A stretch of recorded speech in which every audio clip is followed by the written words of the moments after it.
Здравейте, приятели! Днес отново сме с нашата нова придобивка, с сондажната машинка, която дупчи на Fit 200 и полагаме тръби в 125 с дренажчи.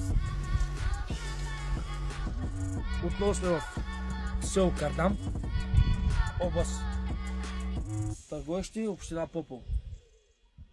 Който има интерес, може да се свържи с нас на 0892003166. А ние вече тук приключихме. Ще извадим тръбите, железните тръби, ще запуснем пластмасовите, ще направим промивката, ще пуснем ейрлифта да изчисти и при следващия. Който има интерес, може да се свържи с нас на 0892003166 за информация налично. Благодаря.